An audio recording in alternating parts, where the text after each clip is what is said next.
ತೈಲ ಅನಿಲ ಘಟಕ ಆಯಿತು, ನೀರು ವಿದ್ಯುತ್ ಘಟಕಗಳು ಟಾರ್ಗೆಟ್. ತಣ್ಣಗಾಗದ ಕೊಲ್ಲಿ ಯುದ್ಧ, ಜಾಗತಿಕ ದೇಶಗಳ ತಲ್ಲಣ. ಇದು ಮಹಾಯುದ್ಧ ಡೇ 24 ಸ್ಟೋರಿ.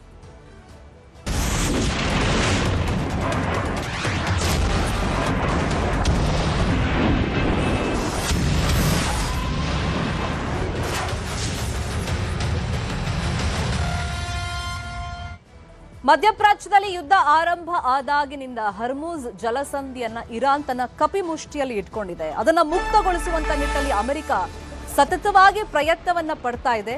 ಅದರ ಕ್ಲೈಮ್ಯಾಕ್ಸ್ ಭಾಗವಾಗಿ ಟ್ರಂಪ್ ಈಗ ಡೆಡ್ಲೈನ್ ಅನ್ನ ಕೊಟ್ಟಿದ್ದಾರೆ. 2 ದಿನಗಳ ಡೆಡ್ಲೈನ್ ಕೊಟ್ಟಿದ್ರು, ಅಂದ್ರೆ 48 ಅವರ್ಸ್ ಡೆಡ್ಲೈನ್ ಅನ್ನ ಕೊಟ್ಟಿದ್ದು.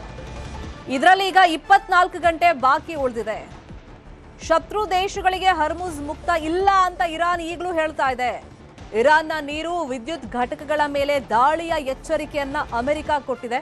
ಮೂಲ ಅಗತ್ಯಗಳನ್ನ ಟಾರ್ಗೆಟ್ ಮಾಡುವಂತ ಎಚ್ಚರಿಕೆಯನ್ನ ಕೊಟ್ಟಿದೆ. ಇರಾನ್ನ ವಿದ್ಯುತ್ ನೀರಿನ ಮೂಲಗಳ ನಾಶದ ಬೆದರಿಕೆಯನ್ನ ಹಾಕಲಾಗಿದೆ. ಬುಷಹೆರ್ ಘಟಕದಲ್ಲಿ ವಿದ್ಯುತ್ ಉತ್ಪಾದನೆಯನ್ನ ಇರಾನ್ ಮಾಡುತ್ತೆ. ಇಲ್ಲಿ ಒಂದು ವೇಳೆ ದಾಳಿ ಆದ್ರೆ ಮುಂದಿನ ದಿನಗಳಲ್ಲಿ ವಿಕಿರಣ ಸೋರಿಕೆಯಾಗುವಂತ ಭೀತಿ ಇದೆ.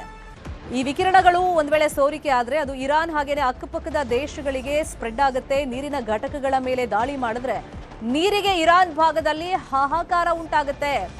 ಕೊಲ್ಲಿ ದೇಶಗಳು 80% ಜಲ ಶುದ್ಧೀಕರಣವನ್ನ ಅವಲಂಬಿಸಿವೆ.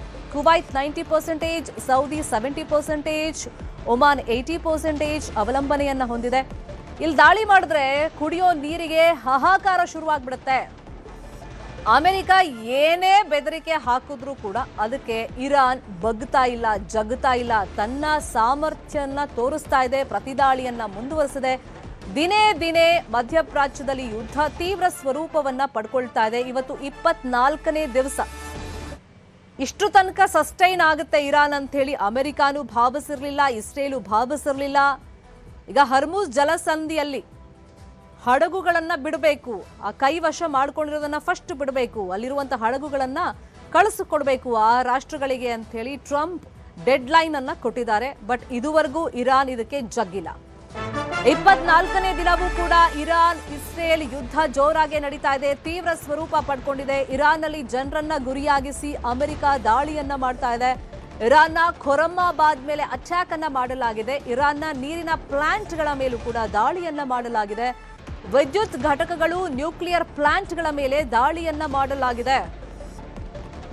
ಇರಾನ್ನ ನೀರಿನ ಪ್ಲಾಂಟ್ಗಳ ಮೇಲೆ ಈಗ ದಾಳಿ ಮುಂದುವರೆದಿದೆ.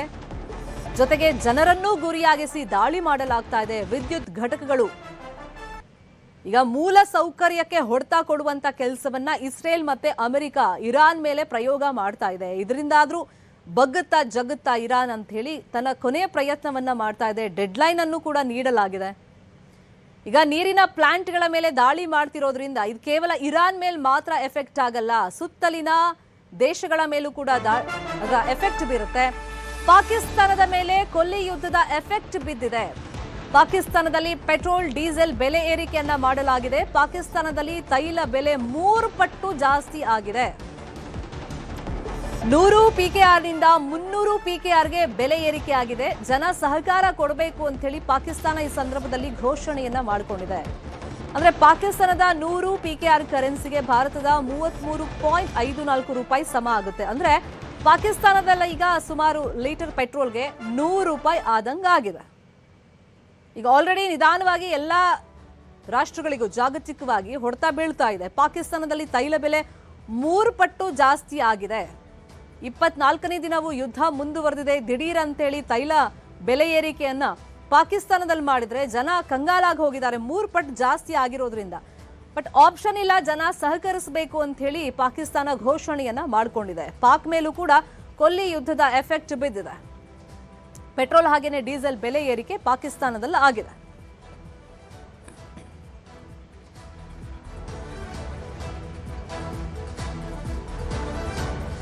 ಮಧ್ಯಪ್ರಾಚ್ಯದಲ್ಲಿ ಯುದ್ಧ ಸಂಘರ್ಷ ನಿಲ್ತಾ ಇಲ್ಲ. ಇನ್ನೊಂದು ಕಡೆ ನಿಧಾನವಾಗಿ ಒಂದೊಂದೇ ರಾಷ್ಟ್ರಗಳಲ್ಲಿ ಅನಿವಾರ್ಯವಾಗಿ ಏನೆಲ್ಲ ಆಮದು ಮಾಡ್ಕೊಳ್ತಾ ಇದ್ರು, ಸೊ ಅದರ ಬೆಲೆ ಜಾಸ್ತಿ ಆಗ್ತಾ ಇದೆ. ಮಧ್ಯಪ್ರಾಚ್ಯದಿಂದ ಆಮದು ಏನೇನು ಆಗ್ತಾ ಇತ್ತು ಅವೆಲ್ಲದರ ಬೆಲೆಯನ್ನ ಜಾಸ್ತಿ ಮಾಡಲಾಗ್ತಿದೆ. 3 ಪಟ್ಟು ಪೆಟ್ರೋಲ್ ಡೀಸೆಲ್ ಬೆಲೆಯನ್ನ ಪಾಕಿಸ್ತಾನದಲ್ಲಿ ದಿಢೀರಂತ ಏರಿಕೆ ಮಾಡಲಾಗಿದೆ. ಕಾರಣ ತೈಲದ ಅಭಾವ ಉಂಟಾಗಿರೋದು 100 PKR ನಿಂದ 300 PKR ಗೆ ಬೆಲೆ ಏರಿಕೆ ಆಗಿದೆ. ಅಂದ್ರೆ 1 to 3 ಬೆಲೆ ಏರಿಕೆಯನ್ನ ಮಾಡಿ ಜನ ಈ ಸಂದರ್ಭದಲ್ಲಿ ಅಭಾವ ಉಂಟಾಗಿರೋದ್ರಿಂದ ಸಹಕರಿಸಬೇಕು ಅಂತ ಹೇಳಿ ಪಾಕಿಸ್ತಾನ ಮನವಿಯನ್ನ ಮಾಡಿಕೊಂಡಿದೆ.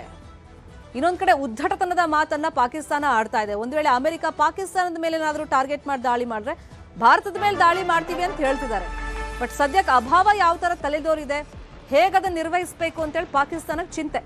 ಇನ್ನೊಂದು ಕಡೆ ಚಿನ್ನ ಮತ್ತು ಬೆಳ್ಳಿ ದರದಲ್ಲಿ ಭಾರಿ ಇಳಿಕೆ ಆಗ್ತಾ ಇದೆ. ಒಂದೇ ವಾರದಲ್ಲಿ ಚಿನ್ನದ ಬೆಲೆ ಸುಮಾರು 2,500 ಇಳಿಕೆ ಆಗಿದೆ. 10 ಗ್ರಾಂ ಚಿನ್ನದ ಬೆಲೆ ಸುಮಾರು 2,500 ಇಳಿಕೆ ಆಗಿದೆ. ಇನ್ನು ಬೆಳ್ಳಿಯಲ್ಲೂ ಇಳಿಕೆ ಆಗಿದೆ. 1 ಕೆಜಿಗೆ 15,000 ರೂಪಾಯಿ ಇಳಿಕೆಯನ್ನ ಕಂಡಿದೆ. ಜನ ಒಂದೇ ಸತಿ ರಾಕೆಟ್ ವೇಗದಲ್ಲಿ ಅದರ ಬೆಲೆ ಜಾಸ್ತಿ ಆದಾಗ ಚಿನ್ನ ಬೆಳ್ಳಿದು ಆತಂಕಕ್ಕೀಡಾಗಿದ್ರು. ಮುಂದೆ ನಮ್ಮ ಹತ್ರ ತಗೊಳಕ್ಕಾಗುತ್ತೋ ಇಲ್ವೋ ಅಂತೇಳಿ ತುಂಬಾ ಜನ ಅದ್ರ ಮೇಲೆ ಇನ್ವೆಸ್ಟ್ ಮಾಡಿದ್ದನ್ನು ರೀಸೆಂಟ್ ಆಗಿ ನಾವು ನೋಡಿದ್ವಿ. ಈಗ ಒಂದು ವಾರದಲ್ಲಿ ಚಿನ್ನದ ಮೇಲೆ 2,500 ಇಳಿಕೆ ಆಗಿದೆ. ಬೆಳ್ಳಿಯಲ್ಲಿ 1 ಕೆಜಿಯಲ್ಲಿ ಸುಮಾರು ಹತ್ತತ್ರ 15,000 ಇಳಿಕೆ ಆಗಿರೋದ್ರಿಂದ ಜನ ಸಹಜವಾಗಿ ಇದಕ್ಕೆ ಸಂತಸವನ್ನ ವ್ಯಕ್ತಪಡಿಸ್ತಾ ಇದ್ದಾರೆ.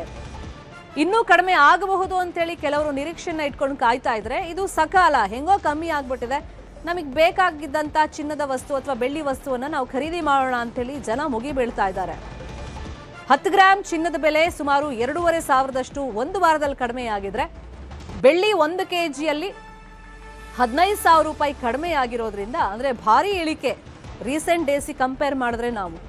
ಹಾಗಾಗಿ ಚಿನ್ನ ಪ್ರಿಯರು ಈ ಸುದ್ದಿಯಿಂದ ಸಂತಸಗೊಂಡಿದ್ದಾರೆ. ಕಂಡು ಕೇಳರಿಯದ ರೀತಿಯಲ್ಲಿ ರೀಸೆಂಟ್ ಆಗಿ ಚಿನ್ನದ ಬೆಲೆ ಮತ್ತೆ ಬೆಳ್ಳಿ ಬೆಲೆ ಏರಿಕೆ ಆಗ್ತಾ ಇತ್ತು. ಮತ್ತೆ ಪ್ರಿಡಿಕ್ಷನ್ ಇತ್ತು ಮುಂಬರುವಂತ ದಿನಗಳಲ್ಲಿ ಇದು ಕಡಿಮೆ ಆಗೋಕ್ ಸಾಧ್ಯನೇ ಇಲ್ಲ, ಮತ್ತಷ್ಟು ಇದ್ರ ಬೆಲೆ ಏರಿಕೆ ಆಗ್ತಾ ಹೋಗುತ್ತೆ ಅಂತೆಲ್ಲ ಚರ್ಚೆಗಳಾಗ್ತಾ ಇತ್ತು. ಒಂದು ಆತಂಕ ಇತ್ತು, ಯುದ್ಧ ಆರಂಭ ಆದಾಗಿನಿಂದ ಚಿನ್ನ ಮತ್ತೆ ಬೆಳ್ಳಿ ದರ ಯಾವ ತರ ಎಫೆಕ್ಟ್ ಆಗಬಹುದು ಅಂತೇಳಿ. ಕಳೆದ ಒಂದು ವಾರದಲ್ಲಿ ಚಿನ್ನ ಮತ್ತು ಬೆಳ್ಳಿ ದರದಲ್ಲಿ ಭಾರಿ ಪ್ರಮಾಣದಲ್ಲಿ ಇಳಿಕೆ ಆಗ್ತಾ ಇರೋದ್ರಿಂದ ಸಹಜವಾಗಿ ಈ ಚಿನ್ನ ಮತ್ತೆ ಬೆಳ್ಳಿ ಮೇಲೆ ಯಾರೆಲ್ಲ ಮೋಹವನ್ನ ಇಟ್ಕೊಂಡಿದ್ದಾರೆ ಅವರಿಗೆ ಇದೊಂದು ಸಂತಸದ ಸುದ್ದಿ. ಇನ್ನು ಕೆಲವು ಜನ ಇದು ಇಳಿಕೆ ಆಗ್ಬಹುದು, ಮತ್ತಷ್ಟು ಕಡಿಮೆ ಆಗಬಹುದೇನೋ ಅಂತ ಹೇಳಿ ನಿರೀಕ್ಷೆಯಲ್ಲಿ ಇದ್ದಾರೆ. 10 ಗ್ರಾಂ ಚಿನ್ನದ ಬೆಲೆ ಸುಮಾರು 2,500 ಕಡಿಮೆ ಆಗಿದ್ರೆ ಇಳಿಕೆ ಆಗಿದ್ರೆ, ಇನ್ನು ಬೆಳ್ಳಿ ದರ 1 ಕೆಜಿಗೆ ಒಂದು ವಾರದಲ್ಲಿ ಕಂಪೇರ್ ಮಾಡಿ ಹೇಳೋದಾದ್ರೆ ಸುಮಾರು 15,000 ಕಡಿಮೆ ಆಗಿದೆ, ಇಳಿಕೆ ಆಗಿದೆ. ಒಂದು ವಾರದಲ್ಲಿ ಚಿನ್ನ ಮತ್ತೆ ಬೆಳ್ಳಿ ದರದಲ್ಲಿ ಭಾರಿ ಇಳಿಕೆ ಕಾಣ್ತಾ ಇದೆ.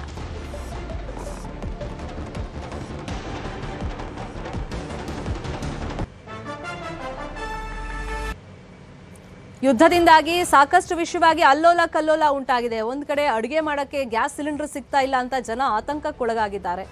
ಮುಂಬರುವಂತ ದಿನಗಳಲ್ಲಿ ಭಾರತದಲ್ಲೂ ಪೆಟ್ರೋಲ್ ಹಾಗೇನೆ ಡೀಸೆಲ್ ಬೆಲೆ ಏರಿಕೆ ಆಗುತ್ತಾ ಅಂತ ಹೇಳಿ ಆತಂಕ ಇದ್ರೆ, ಇನ್ನೊಂದ್ ಕಡೆ ಅಡುಗೆ ಎಣ್ಣೆ ಅದು ಕೂಡ ಅಭಾವ ಆಗಬಹುದು, ಅಭಾವದಿಂದಾಗಿ ಅದ್ರ ಬೆಲೆ ಕೂಡ ಏರಿಕೆ ಆಗುವಂತ ಆತಂಕ ಇದ್ರೆ, ಚಿನ್ನ ಹಾಗೇನೆ ಬೆಳ್ಳಿ ದರದಲ್ಲಿ ಒಂದು ವಾರದಲ್ಲಿ ಇಳಿಕೆ ಆಗಿದೆ, ಕಡಿಮೆ ಆಗ್ತಾ ಹೋಗ್ತಾ ಇದೆ.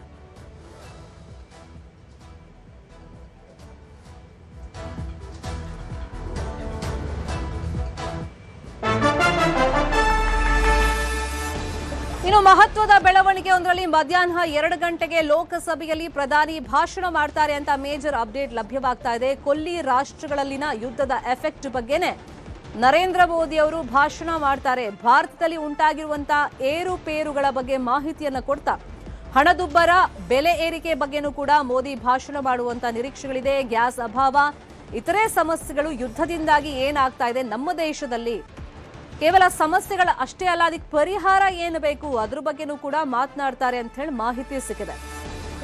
ತುರ್ತಾಗಿ ಸಭೆ ಮೇಲೆ ಸಭೆಯನ್ನು ನಡೆಸ್ತಾ ಇದ್ದಾರೆ. ಎಲ್ಲೂ ಏನು ಸಮಸ್ಯೆ ಆಗಬಾರದು ನಮ್ಮ ದೇಶದಲ್ಲಿ ಅಂತೇಳಿ ಸಚಿವರಿಗೆ ಜವಾಬ್ದಾರಿಯನ್ನು ಕೊಟ್ಟಿದ್ದಾರೆ, ಸೂಚನೆಯನ್ನು ಕೊಟ್ಟಿದ್ದಾರೆ. ಈ ಮಧ್ಯದಲ್ಲಿ ಯುದ್ಧ ದಿನದಿಂದ ದಿನಕ್ಕೆ ತೀವ್ರ ಸ್ವರೂಪ ಪಡ್ಕೊಳ್ತಾ ಇದೆ. ಇವತ್ತು 24ನೇ ದಿವಸ. ಮತ್ತೆ ಯಾವಾಗ ಈ ಯುದ್ಧ ನಿಲ್ಲುತ್ತೆ ಅನ್ನೋ ಒಂದು ಸಣ್ಣ ಹಿಂಟ್ ಕೂಡ ಈಗ ಸಿಗ್ತಾ ಇಲ್ಲ. ಯಾಕಂದ್ರೆ ಅದು ತೀವ್ರ ಸ್ವರೂಪ ಪಡ್ಕೊಂಡು ಹೋಗ್ತಾ ಇದೆ. ಯುದ್ಧ ನಿಲ್ಸೋದು ಯಾರು ಮಧ್ಯಸ್ಥಿಕೆ ವಹಿಸ್ತಾರೆ, ಇರಾನ್ನ ಸರ್ವನಾಶ ಮಾಡೋ ತನಕ ನಾವು ಸುಮ್ಮನಿರಲ್ಲ ಅಂತ ಅಮೆರಿಕ ಇಸ್ರೇಲ್ ಶಪಥ ಮಾಡಿಬಿಟ್ಟಿದೆ.